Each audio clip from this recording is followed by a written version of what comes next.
If you're looking for Magic cards, look no further than Flipside Gaming. They have all the latest Magic singles and product that you need to actually leave the house and battle in Magic the Gathering. And right now, if you would like to save 10% on your orders from Flipside Gaming, use the promo code CGB at checkout. That is promo code CGB. Hello, welcome back to another day in the arena. It's me, it's CGB, and we've got a pretty special MTG Arena focused episode coming to you today. A lot of talking, not a lot of gameplay. Some of you looking for gameplay may turn this off right now. I understand, but there's a lot to talk about coming up. So what I'm going to be going over today are the new patch notes for MTG Arena. A lot of announcements came out, including fifth copy issue solved, as well as some news on best of 3 ranked, which I know many of you care about, so we'll talk about that. I'll be talking about the various giveaways and promotions going on the channel. Of course, you've probably already heard a little bit about them. I'm going to be giving you some information on the schedule for the next week with the streaming event going on. I'm also going to go over how to support the channel. That's going to be a nice big block of today's thing. If you are not interested in supporting the channel, if this is not what you're here for, you can definitely turn it off when we get to that part. I'd of course appreciate it if you'd listen in, stay on, and the true fans I know will. But the passing casual viewer, if this is your first video of mine, or if you're just not that into me, I totally respect that. And you'll know when we switch into talking about supporting the channel mode. But another thing that I'm going to do, a little bit different, is I'm going to read your feedback and comments on the latest YouTube set review video that I have here. I skipped a bunch of cards, and I said specifically to tell me in the comments what cards I skipped that you want to hear about. I will be going through the comments and talking about the cards you ask me to discuss. But before all of that, we're going to start from what I would consider the top. We're going to go into the new patch, and we're going to talk briefly about the highlights and changes coming to MTG Arena with the new patch launching this Thursday. So, what's going on? There is a developer video. You can watch it on YouTube. And without question, it has got a lot of press and a lot of just a lot of notoriety already. But if you haven't heard it, I'm just going to talk about the specifics. We're not going to watch the video together. I'll try to remember to put the link in the description. But of course, if you search for MTG Arena Developer Update Ravnica Allegiance, it should be very easy to find here on the YouTubes. Now let's get into... I'm going to use good old MTG Arena Reddit, and we're just going to talk the highlights of the new patch. Duplicate protection is the term that they've rolled out. This is solving the 5th copy problem, and I think that they did it in a very smart way. Rares and Mythic 5th copies in packs turn into non-duplicates of the same rarity, and if you have all extra copies, turn into gems. So, to sum that up in other words, we would say that when you would open the 5th copy of something that you already have 4 copies of in your collection, you will get a different rare. You will not get that 5th copy. That is until you have completed all the rares and all the mythics from the set. Now, this is interesting because it puts a price for the first time ever on completing a set of cards on MTG Arena. For example, I believe the math that somebody in my chat room did was 269 packs of Guilds of Ravnica should get you 4 of every rare and 4 of every mythic. You can then transfer that, the number of packs into that cost in gems, and you have an approximate price range for what you pay for a set on Arena. Now, I'm going to wait to share all those numbers. They were not confirmed. I heard about them in Twitch chat. And as you know, you should confirm things that you read on the internet and on Twitch chat. So I'll be doing my own math, and I'm sure that others already have. I'm sure you can find this information on Reddit or YouTube right now. I didn't foresee it as the core of this video being a financial summary of what it takes to get into Arena, but those numbers are finally out there. It finally exists. Therefore, you can come up with a price range of what it takes to get a set on Arena. Now, as far as just the feel goods and the feels bads, this is a huge solution to the feel bads because you will not open a 5th copy until you've collected that entire set. And once you have, your rares and your mythics turn into gems. Gems have been incredibly hard to get in the MTG Arena economy. There are really only two ways to do it. You had to buy them and pay money, which was a big problem on my free-to-play account, the Young CGB account, or you had to win them through, I believe it was draft, could pay out in gems. Interesting, but also a very difficult format, and if you've watched this channel, you know that limited is not my particular specialty. As much as I love Magic, limited is not the way that I love Magic. So it's difficult for me to get into. Now you can pile up your gems as 5th copies of rares and mythics. Not only that, this, you may say, what happened to the vault? Well, the vault still exists. It says right here that it stays in. The thing is, your common and uncommon progress will go to the vault, so you will still someday build up enough to open the vault. It will probably be very, very slow now, without rares and mythics chipping in. But you have to be excited that they found a way to keep the vault, to give us different rares and mythics, solving the 5th copy problem, and have another way to put more gems in the system.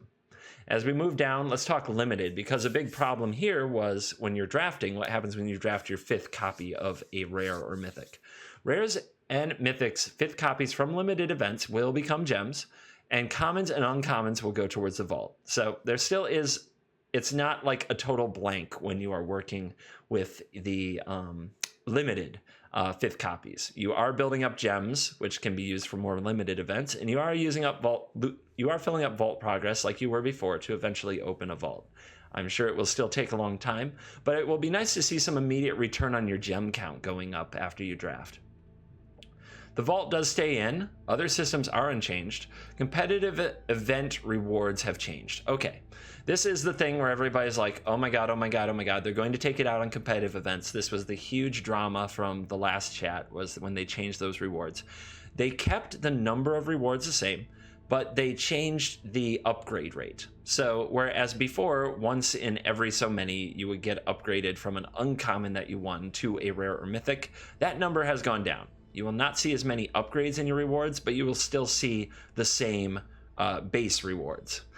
I think if they had to take rewards from somewhere, if they had to take it out on the economy somehow, I think this is a way to do it that provides the least feel bads. Because while an upgrade occasionally feels really good and you post a screenshot in the Discord and you're very excited about it, that's very nice. That will be rarer, but that still preserves the good feeling. It doesn't happen as often, but when it's rarer and it happens, it does feel like you won something extra even more. Whereas not taking away a reward, such as taking all ICRs away from the events, made it feel like we had lost something very significant. Events can still help you build your collection, just not at the same rate of rares and mythics, and performance will continue to be rewarded. Less random upgrades means that you have to get to the point where you're winning rare cards through the good old-fashioned way of getting enough wins. Best of 3 ranked. Well, the pitchforks can be put away for now. Best of 3 ranked is coming to MTG Arena. Just as I said many times that it would, this best of 1 ranked season has been a blast for me, and I'll probably continue to play best of 1. I enjoy it. I know many people do not, but now you have a best of 3 ranked queue, so you can get out your sideboards and just play endless Turbo Fog mirror matches for hours on end to get to rank up 1 little notch. More details about that, I'm sure, can be found in the State of the Beta release, which was released as an article this time. If you look on Daily MTG, I'm sure that you can find the full State of the Beta stuff. Let's go see articles. It's really hard for me to, I look like a terrible typer on stream. The reason for this, honestly, is that the keyboard is behind the microphone. So it's a very awkward angle when I have my microphone in front of me to also type. So where did it go? It's in here somewhere. Maybe I'm not going to find it as easily as I hope to, but I do know that as an article, it is available. Let's see, they've got the guild, the Magic Online. Oh, here it is. So MTG, State of the Beta, January 2019. Comes with the video right there, and then there's a full write-up with much more details if that's what you're looking for. All right, so I'll try to remember to link this in your description as well, so you're 1 click away, but if not, you saw how I got there. You can do it too. Moving along, let's go over to my last video. So it's me looking at a video of me. Dear God, we have entered the Matrix, we are inceptioning. all the things. But this video went very well. I'm very pleased. It's the most views I've ever had for a set review. Thank you very much for that. The selective set review focusing on constructed best of one in MTG Arena did exactly that. We focused on constructed and only on a best of one, as I don't know many other people doing a set review that way.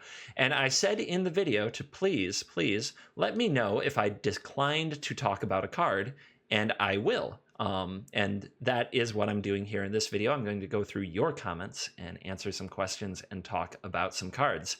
Now, how do I put this?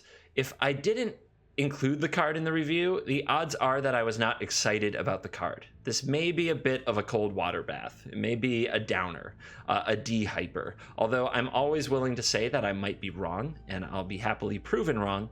I will probably be not as high on these cards as I was excited about many of the cards in my review, because if I were excited about it, I likely would have talked about it. I'm sure that makes a lot of sense. So let's get right into it. What do people want to talk about? Aheckman118 says, wondering what I think about Electro Dominance. It looks like a very flexible card that has a lot of different lines depending on what decks run it. The big thing I'm seeing from it is that lets you play any card at instant speed. So you can do Electro Dominance plus Mirari Conjecture or Electro Dominance plus Niv Mizzet. 5 people upvoted this one. So let's go talk about Electro Dominance. Forgive me, I'll probably have to scroll around here on the Mythic spoiler and find the cards, but I'm sure that you're willing to be a little bit patient with me. I'm also going to check my video feed as soon as I find it to make sure that the card is showing well. Electro Dominance, here we are. All right, let's check that video. How's it look? Yep, I'm just up here, kind of in the corner. Cards right about there-ish. And everything's fine. You can see the card. You can read the art. Electro Dominance, red X instant. It deals X damage to any target. You may cast a card with converted mana cost X or less from your hand without paying its mana cost. I do not debate that it's a very exciting card. I do not debate that at all. So the idea, of course, much like the commenter is saying, is that you can pay red and X, and if you pay red X6, you can put a Niv Mizzet onto the battlefield at instant speed, or something of other cost. All right, so deal 6 damage to a thing and put out a big monster all at once. Obviously a huge payoff. What I'm worried about with this card is what you can do with that much mana, and where you need this effect. So a current card that's very similar is Expansion Explosion, which at first I wasn't high on. So we have my track record on these kind of cards. Wasn't that good. And then Expansion Explosion got very exciting very quickly. Very early in the format, people were playing decks with very high land counts and a lot of Expansion Explosion and ending the game that way. Just Expansion Explosion over and over. The idea was to stay alive long enough to cast Expansion Explosion, draw a bunch of cards, including more Expansion Explosions, and keep chaining them whenever you had an open opportunity to until the opponent died. I really liked these kind of decks, and I enjoyed playing it. However, as the format went on, it became clear that the amount of time you needed to buy to do these Expansion Explosions wasn't being offered anymore. Aggressive decks got better and more aggressive, and Niv Mizzet sort of took over that spot that Expansion Explosion endgames would dominate, because now with Niv Mizzet on the board, you have to tap an insane amount of mana to target the Niv Mizzet with your Expansion Explosion. They still get a card off it, they still do a damage to you off it, and if they have a Dive Down, a Spell Pierce, or a Negate, as the Niv Mizzet decks later became good at, which was protecting Niv Mizzet, then you used all that mana, and even if you have a bunch of cards in your hand, the Niv Mizzet might kill you next turn. So with that kind of endgame in mind, the Expansion Explosion became a role player, and Niv Mizzet became the focus. I feel like Electro Dominance is destined for that kind of world where it can't be a focus very well. It has to be a role player. And if it's a role player, then your deck has to be full of high converted mana cost cards that make sense to play off of an Electro Dominance.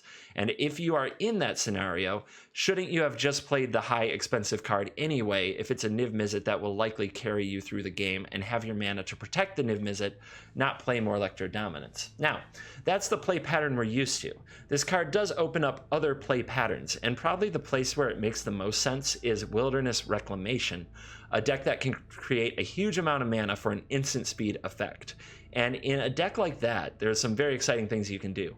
Some friends of mine on Discord have already posted some deck ideas and some sweet brews involving using this card in Wilderness Reclamation to play a 10-point, that is a 12 total mana, 10-point to the face or any target Electro Dominance that puts Omniscience into play on turn 5. Now that is a very exciting play pattern, different from what we've seen before. And if those decks can turn out to be good, if that play pattern can turn out to be good, Electro Dominance can be a player in the format.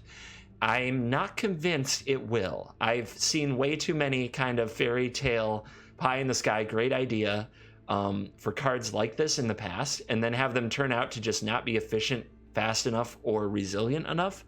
And I honestly think that's where Electro Dominance will fall, but I'd be happy to be wrong. I would love for some crazy Electro Dominance strategy to be a real competitor in the metagame at some point, and not a clunky removal spell that requires other cards in your hand to actually be good. Whereas most of the time, it would be better if this had been a Seal Away, a Justice Strike, a Lightning Strike, and just killed the creature and made a little earlier in the game. So that's my concern for Electro Dominance. Maybe it will turn out that I am wrong and you are right, but I won't be crafting it until somebody really shows me how to play this in a saucy and successful way. Next up, we have Paul Merritt. A few other people talked about this, talking about discussing the Hydroid Crassus and what if it gets absorbed. Yes, you do still get the cast trigger. I neglected to mention that. I do not like, even if you get to draw cards though, like if you're under any kind of pressure, getting it countered is bad, but obviously an absorb deck doesn't put you under pressure. What I should be worried about is Frilled Mystic countering it. We gain a few life, we draw a few cards, but we're still behind on battlefield, and our big body is in the graveyard, and we still get beaten down. That would be the fear, but obviously it should not be as fearful as I made it sound. If it gets absorbed, you do still get a cast trigger. We have some love, and I mean 30 people love for the It's Me, It's CGB line. Thank you very much for that. As kind of an honest moment with all of you, I was told many times when I started using the Welcome Back to Another Day in the Arena, It's Me, It's CGB line, that it was horrible, cringeworthy, and I should never do it. And here we are months later, and many of you enjoy it. And that is what it's all about. I will always receive feedback from somebody who hates what I'm doing, but when you get the feedback from people who love what you're doing, and it outweighs that feedback, I can move forward with confidence in my life. All right, going right along. Let's see if there's another card that we talk about. I know that there are a few in here. Talking about Hydroid, talking about Angel of Grace. Angel of Grace definitely has its challenges. Here, Singer Bradley talks about how it doesn't seem very good because you survive for one turn, but you're still at 1. So this is where I really love the idea of a Deafening Clarion to get some life back right away and sweep the board, or just survive that extra turn. It is really rough that the opponent can untap and shock you. It's kind of one of those cases where it doesn't save you if you're dead to creature damage and burn damage. It saves you if you're dead to one or the other, with it literally being on the stack. If the opponent has like you on the edge of a knife to creatures and burn, I think they're going to win anyway. But if they're relying on one or the other, I think that Angel of Grace can save you. And that's why I'm probably more enthusiastic about it than other people.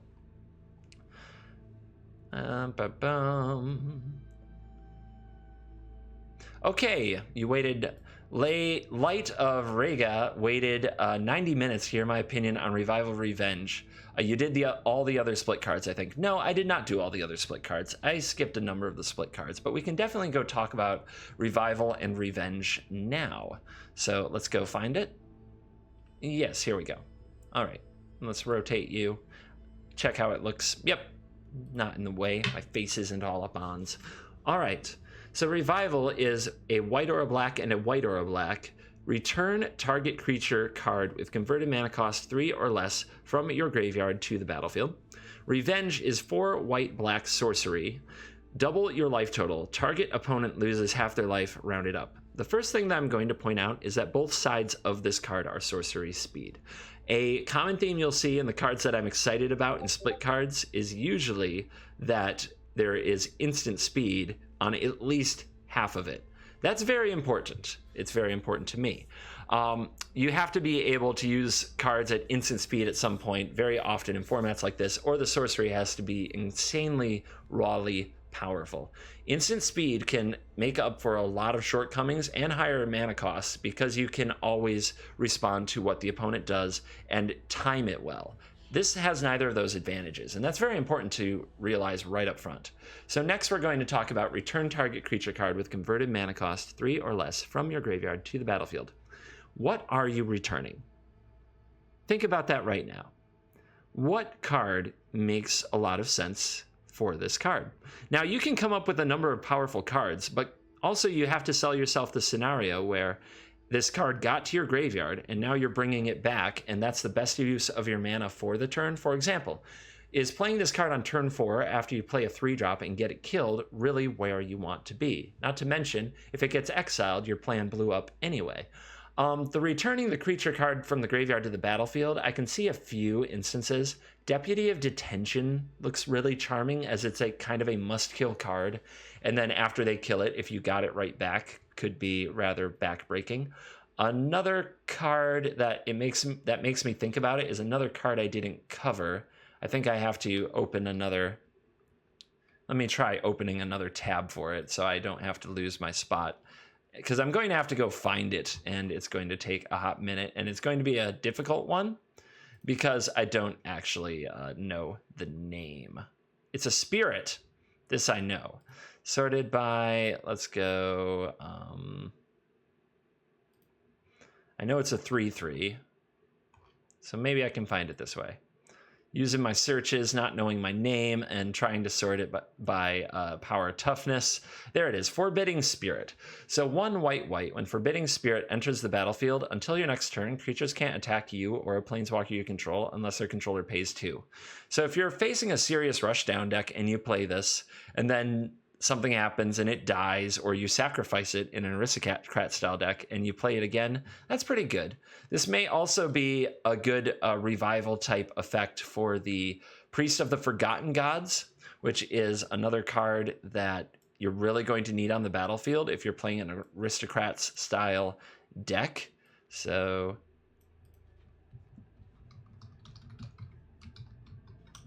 see if it finds it this way. No? Doesn't work that way? Ah, there we go. All right, so I can't do half words, but Priest of the Forgotten Gods, bringing this back so that it stays on the battlefield. This has a must kill and as a key part of your sacrifice deck. I can see that making some sense. So there are places for a revival, but you have to have a very clear plan.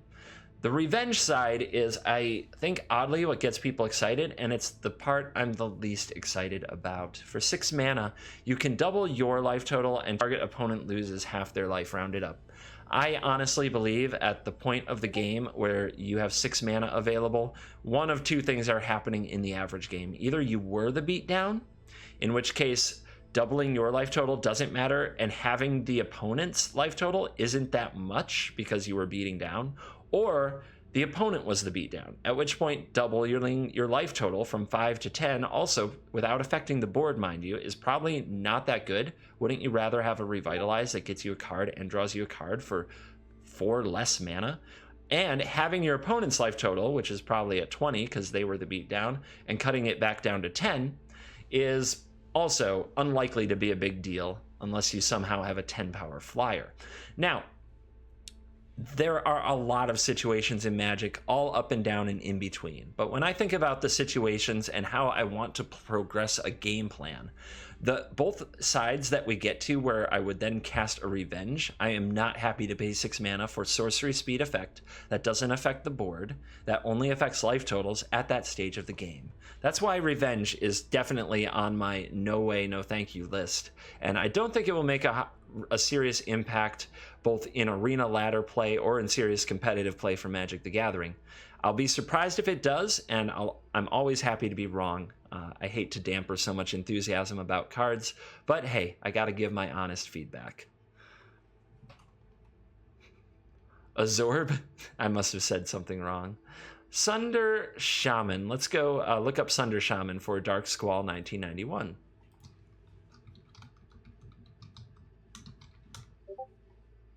Sunder Shaman is red, red, green, green. It can't be blocked by more than one creature. It is a 5/5. It is uncommon.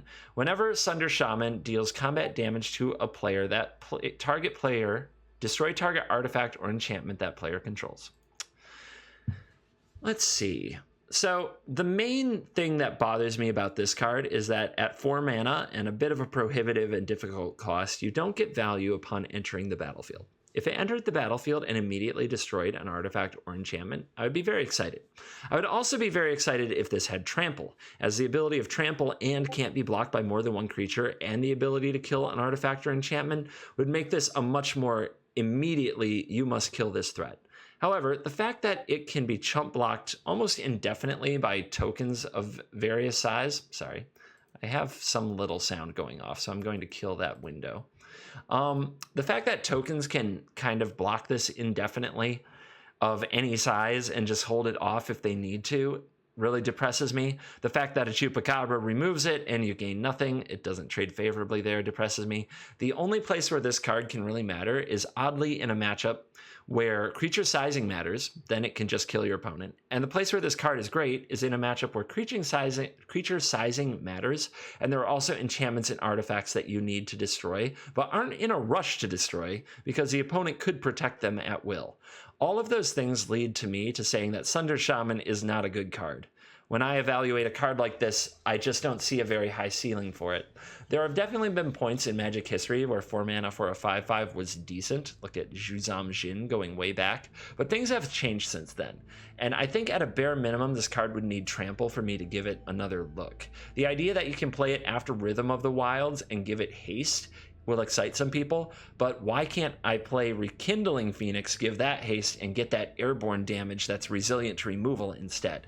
So I will not be into Sunder Shaman. It might be a good budget option while building up your Gruul collection, but I don't really see this making it into a finished deck list anytime soon.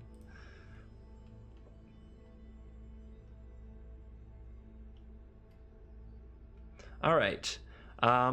Ashley says, I decided to go for Orzhov out of the gate because it's an interesting color combo. I have never tried and the guild spoke to me. It is sad to see 0 Orzhov specific cards make the list, the closest being Kaya's Wrath.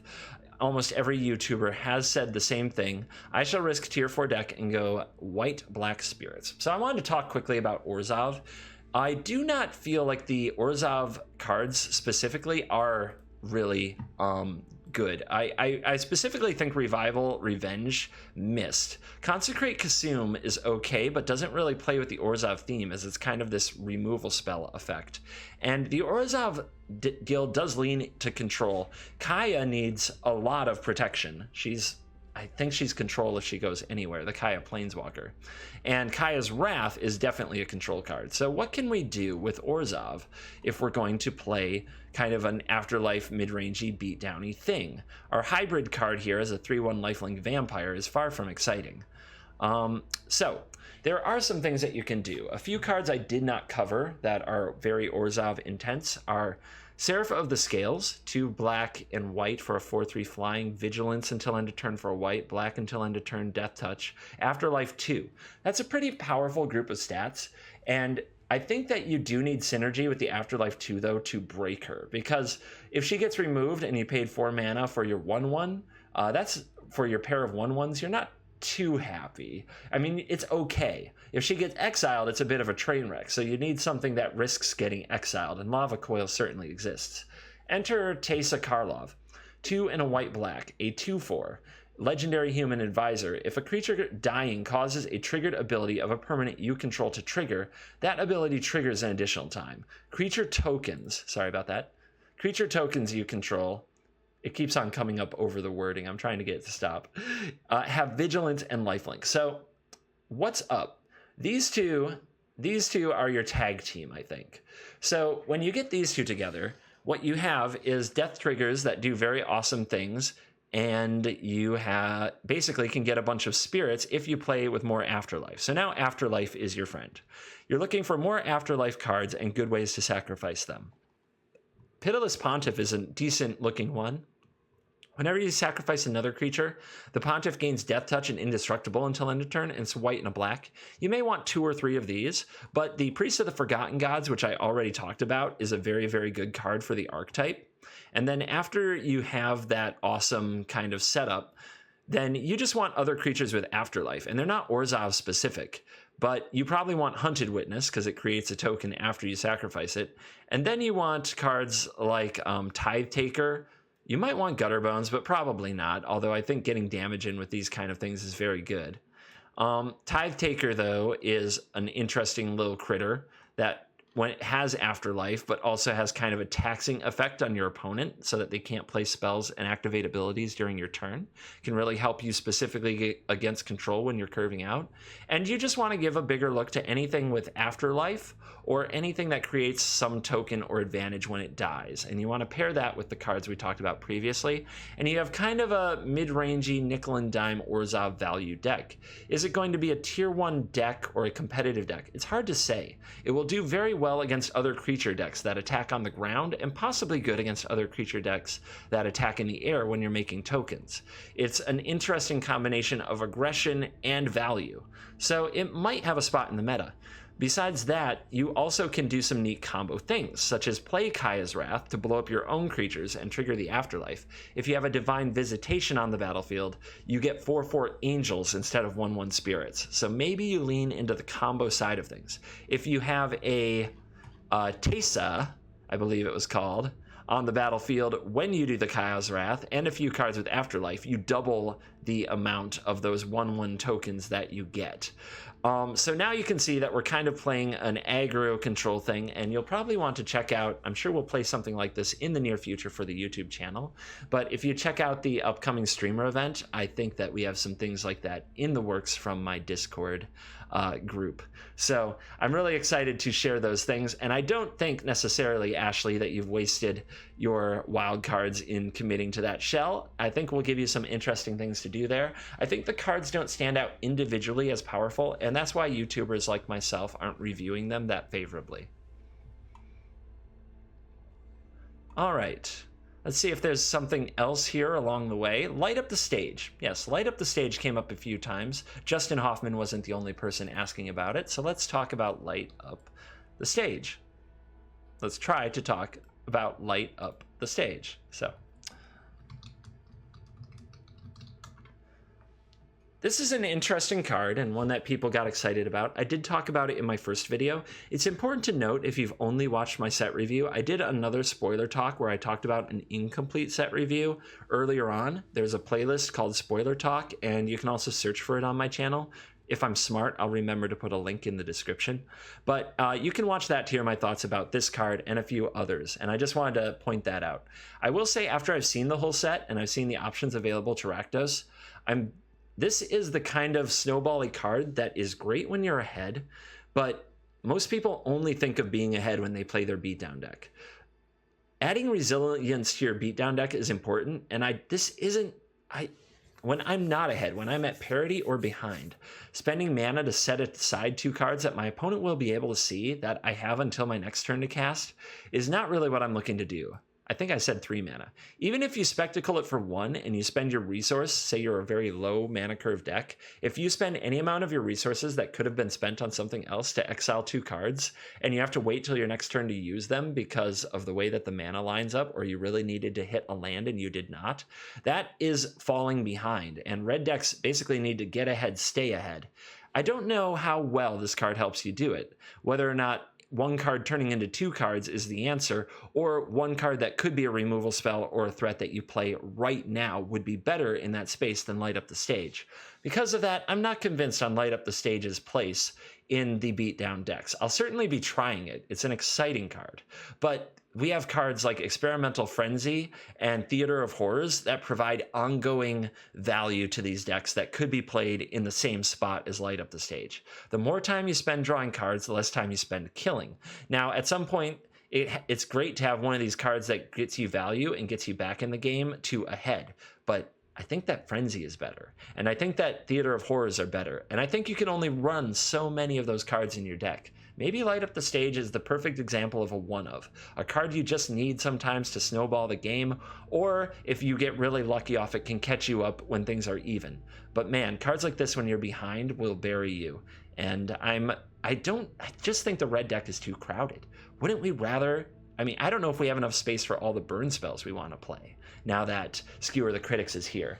So at this point, I'm just not sold, but I'm also not the perfect red mage. We all know that red is not my particular forte. I understand it. I don't always live the red life, though. I'll be happy to see this do better. I like drawing cards more than Burning Face anyway, so this actually would kind of shift a red deck in a direction I would enjoy, but I think I've articulated my reasons why I'm not as enthused about it as other people.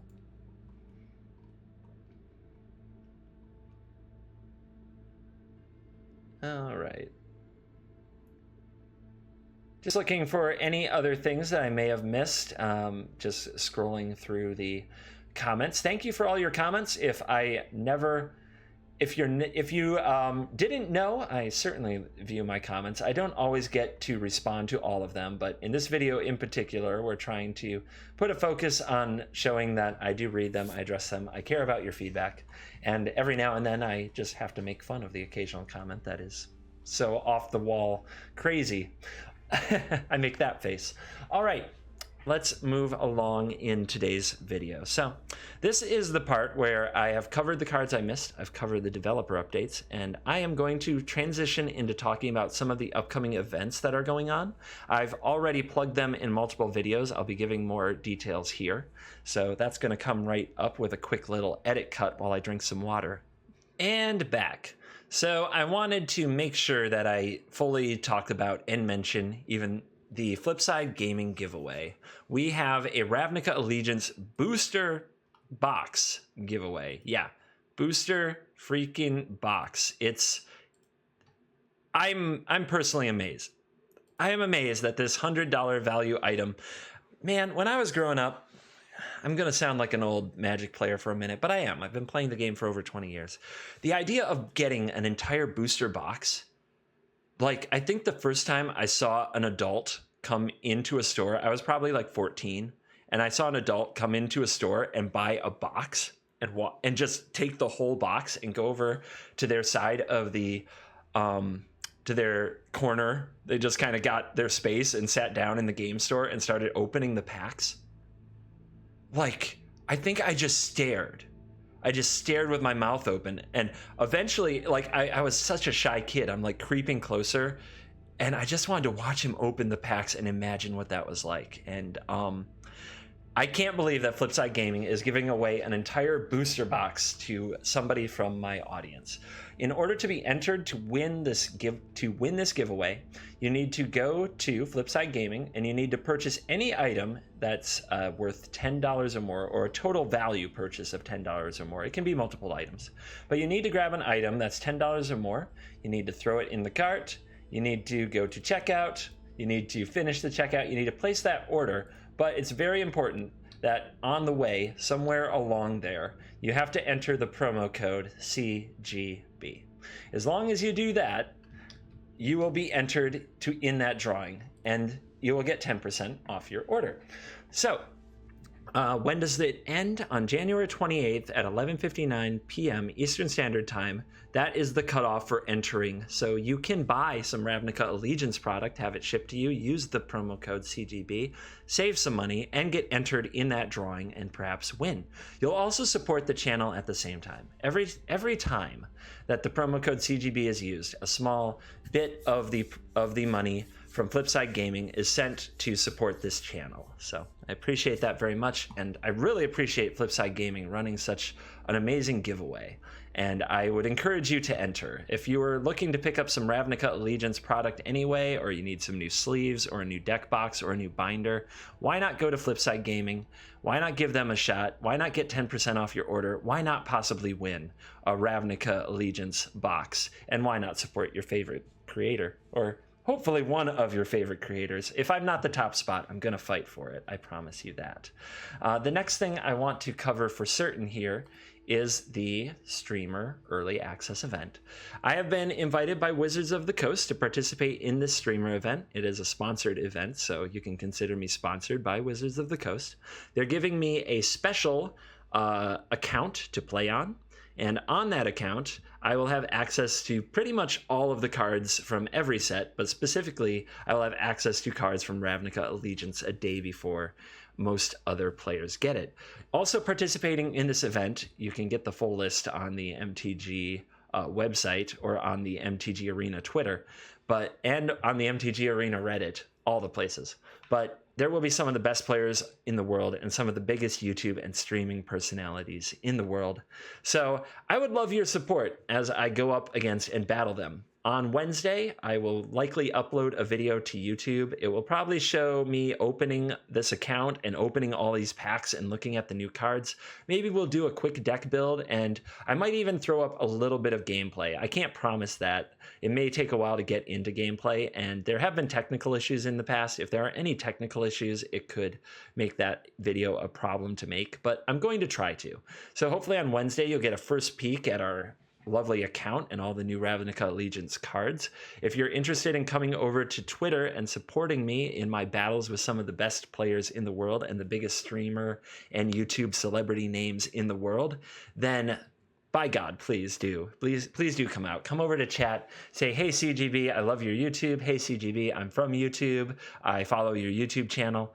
That support would mean a lot to me over there on Twitch. There are always links in my description to my Twitch channel, and I hope to see some of you there.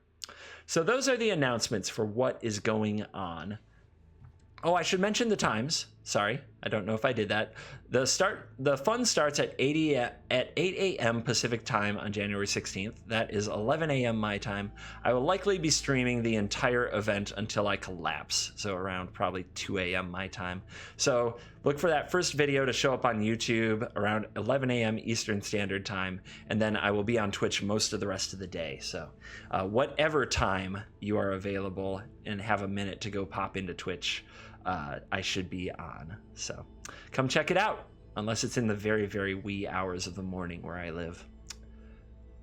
So that was what I wanted to cover for events. Now I'm going to transition into talking about my channel and things you can do to support it. This is something I'm going to try not to do too often. I certainly don't want to seem like I'm spamming, but without question, a big part of my life has become Magic the Gathering content. And I absolutely love that. It's the life it's a part of my life. Magic has been a part of my life for over 20 years, and I never thought it could be my life. I always thought that was out of my reach. But my communities, both on Twitch and YouTube, have been very encouraging, and I really think I have something to give now with my experience in the game, with what I've learned, and just the passion that I have. You'll probably never see me even try a game like Artifact, not to badmouth that game specifically or any other, but I can't imagine doing anything but Magic. I just love it that much. So I think I do have something to give. I also think I can share a lot about my fandom for the game and for the pro scene and the coming esports push with players who otherwise don't cross that bridge and don't really know much about the pros. So the kind of pro level deck techs and things like that I've done for YouTube and the focuses I've done on Twitch, I've really brought that out, and I know that it's really enjoyed. So you'll get a lot more of that now. When the new set comes out and when the new Mythic Championship Series fires up. With all that, I'm going to need support. There's no other way to put it. I've run a business for many years, and it has employees, and that business is continuing to run, but it's not a supportive business anymore. And it needs more of my time, or I need to pay people to fill in for me. That business has employees and people that rely on it. So I'm working very hard to hire and employ people to run that business. But that business also isn't growing the way that it used to, which means that the time I put in still has to make money, and the things have to work together to create a supportive lifestyle, not only for myself, but for my wife and for the employees of my other business. They need to be a part of this as well. They've been on this journey with me for over 10 years. I have no interest in leaving them behind. So I'm trying to weave my content creation life and my business together. And because of that, there are many options, many ways to support the channel, and I need to let you know about them. If you're not interested in supporting the channel, if you're just not there yet, or you're not in a place in your life where you can, by all means, you can turn off this video now. I understand. Or you can hear me out, and maybe you will be able to support someday, and you can just learn a little bit more about me if you want to do that. I don't mean to spam you with this kind of thing, but I do need to talk about it sometimes. So, let me get right into it. How to support the channel. First and foremost, there's going to be a tip page. You can access it through the description of the videos, like this is the most recent set review video. If you want to leave just a one-time tip, hit me up one time, you can click this button. Streamlabs is a service that I use for my Twitch streams to collect donations, but you can do it from anywhere. I don't have to be streaming at the time. You can put in a name and you can put in an amount, and it will like open a thing. You can put in a message that you want me to receive, and it will open a thing for PayPal, credit card, however you want to pay. And from there, I will receive some amount of money, almost all the money. There isn't too many fees taken out of donations, and that will support the channel. So that's what the tip page is for on the YouTube page. Second thing up that I want to talk about is Twitch subs. So on my Twitch channel, there is an option down here to subscribe. Subscribing on YouTube is free and lets you follow the channel and get notifications. It's easy to kind of goof up the difference between subscribing on Twitch and subscribing on YouTube. But subscribing on Twitch costs money. And when you subscribe to a channel on Twitch, you have to pay $4.99 per month, and you get access to a number of benefits. The streamer gets some portion of this money, Twitch gets some portion of the money, and the benefits are usually emotes, which let you look shiny in chat. So these are a few emotes that I have for people who support the channel through Twitch, which you are welcome to do. Another way to support the channel through Twitch is with bits. You can cheer bits. I can't cheer in my own channel here, so let me go visit another channel here. We'll be on SCG Tour. I'm going to mute them so you can hear me. But if you click on bits, you can then get a number of bits. To get bits, you can put here, and you'll see that you can put in a certain amount of money for a certain amount of bits. Then once you cheer those bits, the money is kind of like an Twitch currency, but then when you cheer it, it gets converted back into dollars for your streamer. So that is another way that you can leave sort of tips in the streamer realm. You say, why do you need bits and cheers? Or why do you need a tip page and a bit cheer? Well, the bit thing lets you do some cute little emote stuff, and it gets you some perks on stream, just so you know. The next thing that's probably the best way if you are a YouTuber and not a Twitch user to support the channel is with Twitch Prime. So Twitch Prime is, if you have an Amazon Prime subscription, you get one free Twitch Prime sub per month. The creator, in this case me, still gets the money, but you pay nothing. It is free to you for being an Amazon Prime user. The best way to figure out how to do this is to look up the Twitch Prime guide on Twitch, which has a lot more information about it. There's an article here. I will try to remember to link it to you in the description if you're interested, but you can also do what I did to get here, which is I Googled Twitch Prime guide, and it came up very easily. And if you click through here, option 1, I am a current Amazon Prime customer. It shows you exactly what to do. All the steps are here. If you log into Twitch and you go to twitchprime.com, you will then confirm that your Amazon account is such and such. You'll sign in with your Amazon account information or your Prime Video information. And then the next time you go to subscribe to a channel, you'll get the option of subscribing with Twitch Prime for free. The thing many people miss about Twitch Prime is that it expires every month. So once a month, you need to renew your Twitch Prime subscription to continue supporting the content creator. So if you are a person who uses YouTube for all your content, but you come over to Twitch to support my channel, I already have many viewers that do this, so I'm not talking it from a you should do this, I'm really talking out their situation. If you are a rare Twitch user and you come over from YouTube to Twitch to use your Twitch Prime subscription to support my channel for free, it does expire every 30 days. So making the trip over once a month to resubscribe with Twitch Prime really does continue to help me. And I wanted to make sure that I expressed that in case anybody wanted to know. Next up, we're going to talk about Patreon. There's a link to Patreon in every description as well. This is another option. And on Patreon, we have my channel here. And there are some benefits. They are listed here along the right, depending on how much you want to use per month to support the channel.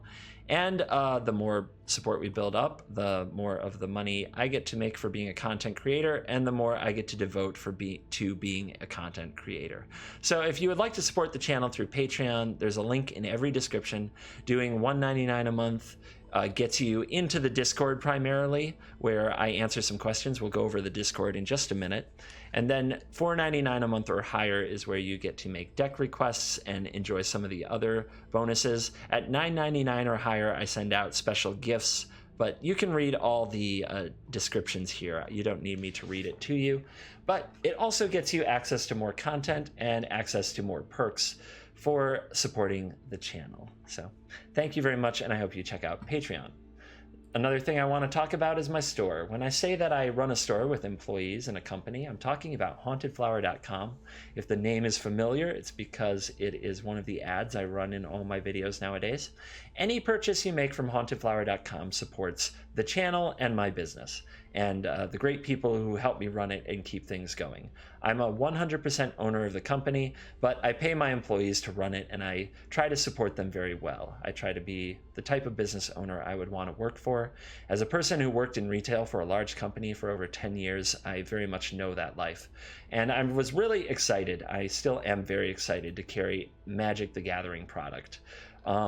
This is something I've wanted to do for a long time, and now that I'm able to, I really hope to get more traffic to the store and sell more Magic product, because I think Arena is going to take off, and it is the best game in the world, and I don't know any other places that are selling these things, so I'm excited to bring that stuff to you. Any purchase you make from this store supports the channel, and there is worldwide shipping, although the prices do vary, so make sure you check out the shipping tab if you're interested in that. There are also a number of other products and licenses.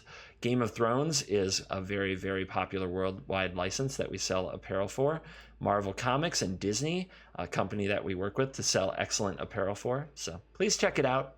If you have a birthday coming up, or if Christmas is coming up, any occasion for gifts, whether you're giving a gift or receiving one, it's a very good site to check out. So anything you do with Haunted Flower does support the channel, as I'm trying to intertwine them and build it all part of the same company. Next, I'm going to give a shout out to viewing ads on Twitch and viewing ads on YouTube. If an ad comes up during any of my content, whether on Twitch or on YouTube, I do receive a portion of the money for that ad.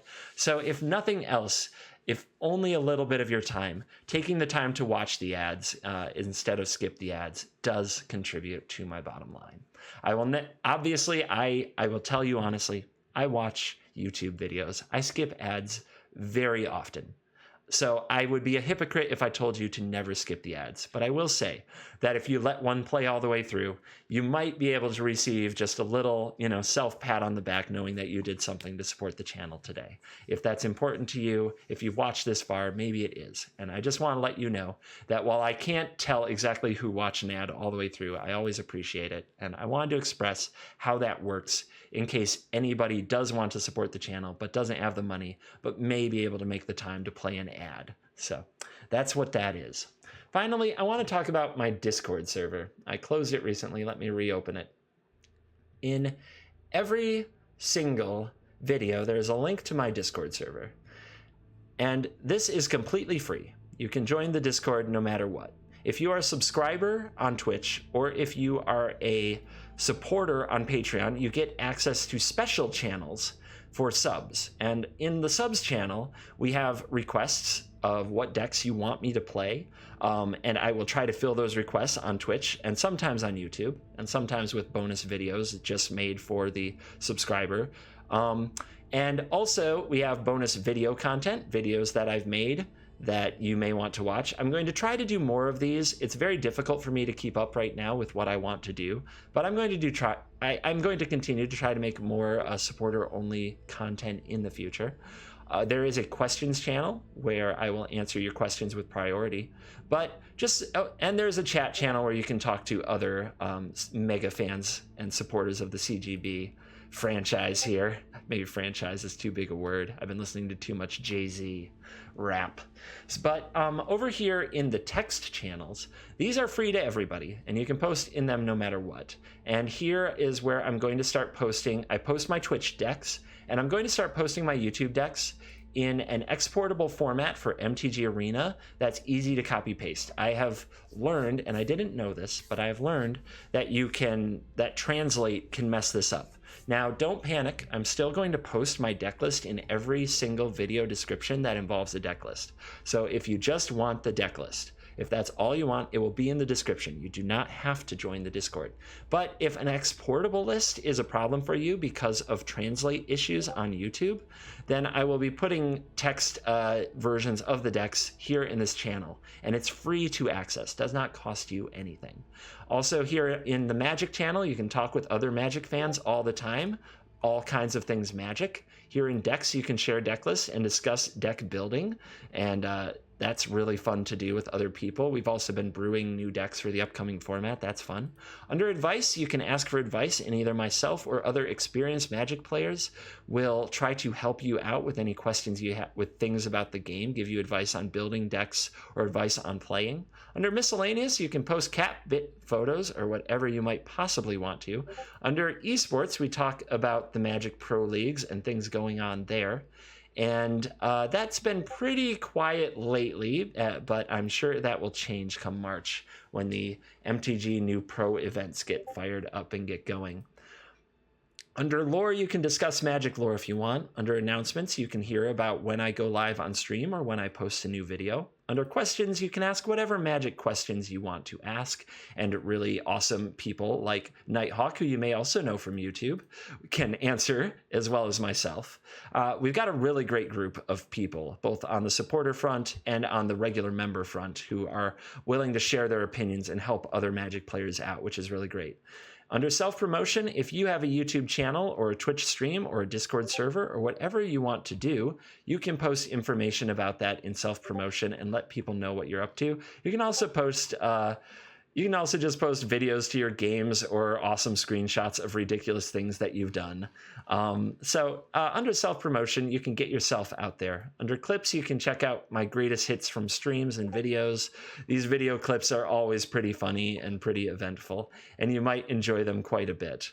And then that pretty much sums up the main channels in Discord. And just to give you an idea of who is in the Discord, we have, I am not kidding, still blows me away, over 3,000 people who hang out in the Discord. So there's already a number of people there ready to talk about Magic, ready to talk about decks, ready to hang out with the CGB universe. So I absolutely love the Discord server. It's, like I said, most of these channels are totally free. There's no reason not to join.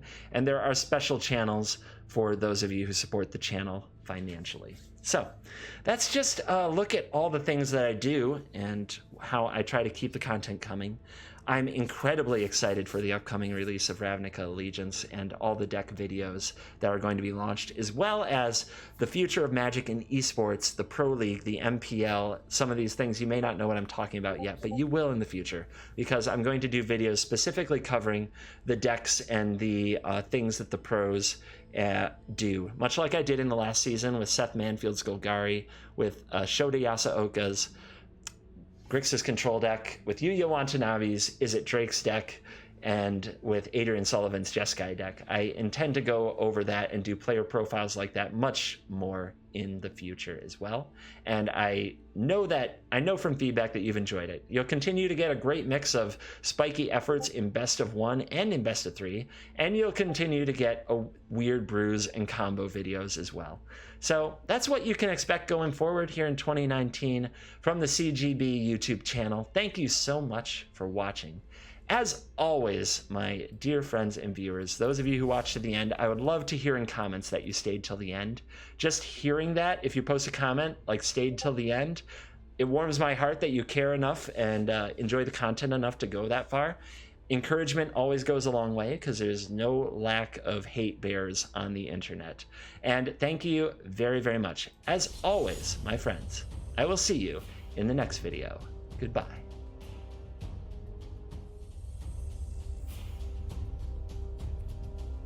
My YouTube channel is proudly supported by HauntedFlower.com, shipping officially licensed apparel anywhere in the world, and now featuring Magic the Gathering apparel and accessories.